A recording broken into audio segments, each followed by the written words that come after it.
There is a silent arrogance inside you, not the kind you show to the world, but the kind that lives beneath your ribs, hiding behind every excuse you whisper to yourself. It's the arrogance of believing you have more time, more chances, more days, more forgiveness from the universe.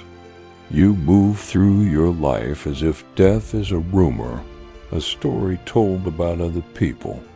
People far away, people older, people unlike you.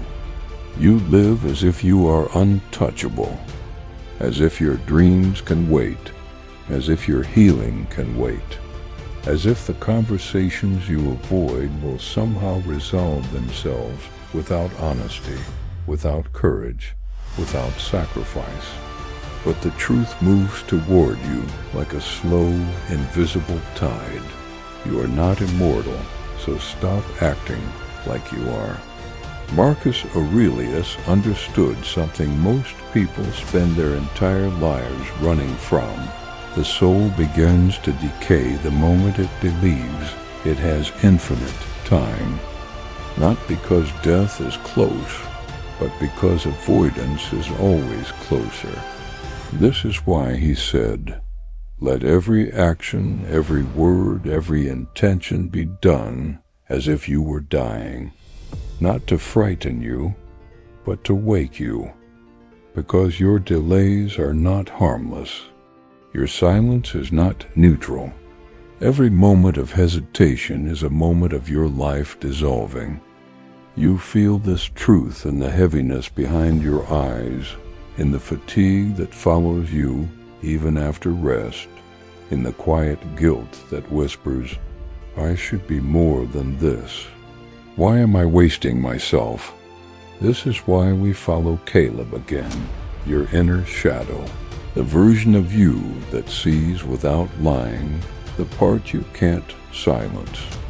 He walks into a world shaped by the illusion you've lived inside, an immense underground thermal chamber, carved from volcanic stone, glowing red as if the earth itself remembers your mortality. The air hums with heat. The stone breathes with old fire. Every surface whispers the truth you've avoided. Here begins the descent through your illusions, and the confrontation with everything you postpone. Caleb steps into the heat. Shadows move across the stone like creatures trapped between death and memory. Steam escapes from cracks in the ground, curling like last breaths rising from a tired body. This place feels alive but dying, just like you. Marcus Aurelius' message burns through the air. Live each act as if it were the last. Not for drama, for honesty. Caleb runs his hand along the trembling volcanic wall, feeling the pulse beneath it. A reminder that time moves even when you pretend it doesn't. He feels the slow death that comes not from disease, but from postponement, from ignoring the conversations that matter, from swallowing truth, from shrinking, from pretending that your boundaries can wait. You've done this too. Delayed dignity, postponed courage, avoided the life you want because comfort was easier than change. These are small deaths, invisible but relentless. They accumulate in you. They drain you. They hollow you out. The chamber shows this. Each echo is a reminder of a truth left unsaid. Each drop of condensation hissing against warm stone is a moment of life disappearing before it has time to matter. Caleb stares into a glowing fissure, seeing a reflection of himself distorted by heat. The man he could have been. The man he still avoids. And you feel the same thing tightening inside your chest. If this were your last day, what truth would you stop avoiding? What pain would you finally release? What version of yourself would you stop betraying? Steam rises like ghosts around Caleb. His breath grows shallow. He remembers all the words he swallowed, the no he didn't speak, the stop he feared to say, the boundaries he abandoned to keep peace with people who would never bleed for him. These were his silences, his quiet deaths, and they echo in you as well. Every time you protect someone else's comfort at the cost of your own truth, something inside you fades. Caleb enters a narrow, lava-lit bridge. Beneath him, molten rock moves like time itself, slow, unstoppable, burning everything it touches. This bridge is the metaphor of your life, the action you avoid because you know it will change everything, the step you postpone because you're still loyal to the weaker version of yourself, the decision you fear because it demands a death, the death of who you've been. You know this too well. There's something you should have done months ago, years ago, and you didn't. Fear convinced you to survive instead of evolve. But as Caleb steps onto the trembling bridge, one truth rises from the heat. You are not avoiding the action because it is hard. You are avoiding it because it will transform you. Caleb walks deeper.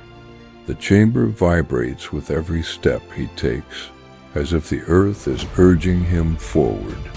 And beneath the heat, another truth forms. Time is burning. Every hesitation has a cost. Every delay leaves a scar. Every postponed action becomes a regret you carry into your future. If today were your final day, what action would you finally take? He crosses the bridge and enters a narrow corridor, glowing with crimson veins of light. The heat becomes personal. It presses into his skin like a memory of every moment he wasted living for others. Faces form in the shadows. The people he bent for, broke for, bled for. People who took without giving. People he kept in his life out of fear, habit, loneliness. You have those faces too. People who drained you. People who mistook your kindness for weakness. People who only loved your silence. If you were dying, you would stop living for them instantly. You would stop shrinking. You would stop tolerating disrespect disguised as connection. You would walk away without apology.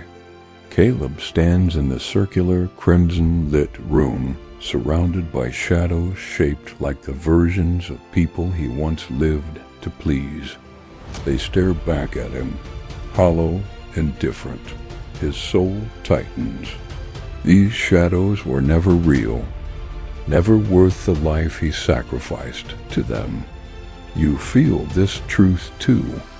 You've lived for ghosts, versions of people you imagined, not the ones that truly exist. Caleb moves into deeper heat.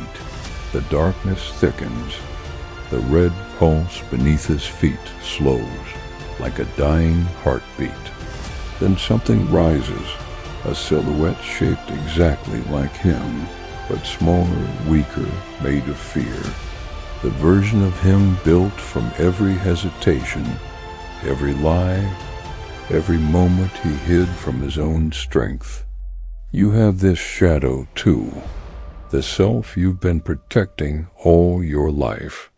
The self built from trauma and insecurity, not truth. The self that will die with you, but shouldn't live with you. Caleb touches the shadow. It dissolves slowly like smoke leaving a dying fire.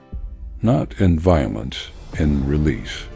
A surrender of the self that cannot follow him into the life he wants.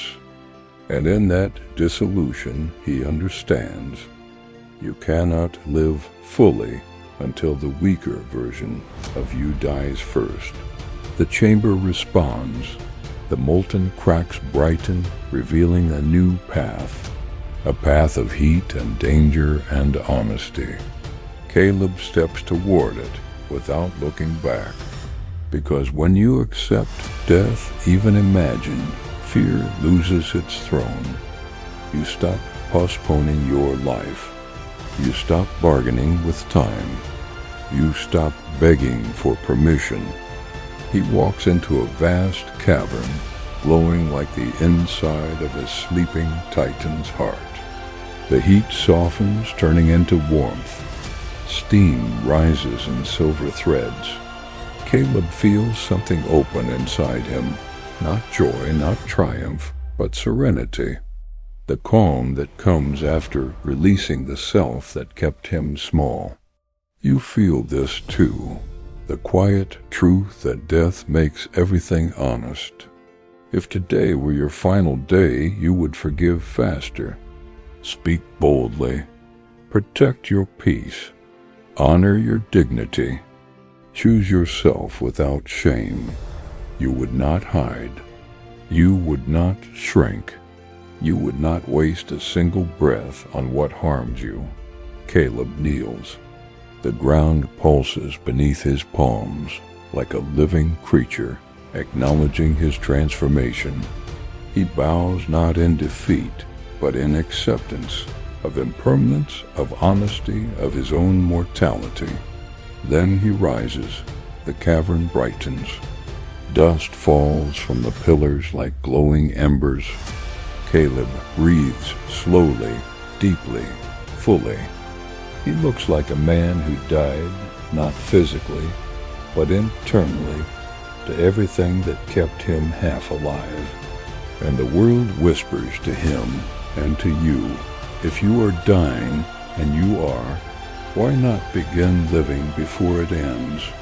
The cavern softens into silence. Caleb stands with steady breath, steady posture, steady eyes. This journey was never about terror. It was about awakening, about seeing the cost of acting like you have infinite time, about living with dignity before death forces you to. You begin to feel it, a new clarity, a new seriousness, a new presence. Seneca, Marcus, every Stoic understood this. The only way to live fully is to remember how easily life disappears. You are not immortal. Your excuses are killing you faster than death ever will. The person who confronts the end is the only person who truly begins. And if tomorrow is not promised, then today is the only day you have to become who you were meant to be. If this message touched something silent inside you, don't run, don't rush. Let it settle. And when you feel ready, quietly, without pressure, continue walking. There's another path ahead, darker, deeper, waiting to sharpen the same truth you felt tonight. Watch the next one when your soul whispers that it's time.